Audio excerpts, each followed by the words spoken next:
வெயிலு என்ன வெயிலு, கடைக்கு போயிட்டு காஞ்ச கருவாடாயிருவோம் போல. அப்பா பொம்பளை செருப்பு கடைக்கு போயிட்டு எவ்வளவு உசார் பண்ணி உள்ள போனா தெரியலையா? நீ உள்ள என்ன பண்ணிட்டு இருக்கன்னு நல்லா தெரியும். இப்படி கதவு திறக்கிறியா என்ன? சட்ட கருமை என்னென்னமா கேக்குது. யோ, நீ சரசா கொண்டு போய் ஜல்சா பண்ணிருக்க தெரியாது நினைச்சுக்கிட்டு இருக்கியா? கதவு திறையா. இப்ப நான் உள்ள வந்தேன், நாரு பேரு நாரி. இப்ப நீ வெளியில வந்து உனக்கு மரியாதை. நான் உள்ள வந்தேன், அவளை கீழே சுப்பு தான் நான் போட்டுருவேன். கதவை திறையா. உடக்குறாங்க பாரு. இப்ப இருக்குது கதவை உடக்கிறேன்னா இல்லையான்னு பாரு. என்னென்ன வேலை பாக்குறான். என்னையா நீ இங்க இருந்து வர?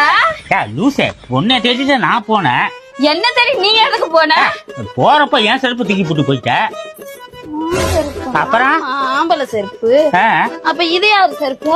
அடி மூதேவி, இது உன் செருப்பு. ஆமா, அது என்ன கடப்பறை எடுத்து கதை உடைக்க போயிட்டு இருக்க? இல்லையா, நீ கூட உள்ள சரசோட ஜல்சா பண்றேன்னு நினைச்சு கதை உடைக்க போயிட்டேன். உன்னை வச்சுக்கிட்டு சரசோட ஜல்சா. மூஞ்சிய பாரு மூதேவி. ஒரு செருப்பு வாங்கி வச்சா ஞாபகம் இருக்கும், பல செருப்பு வாங்கி வச்சா இந்த பூட்டி இந்த கதவை தான் போட்டு ஐயோ ஐயோ ஐயோன்னு கத்திட்டு இருந்தியா?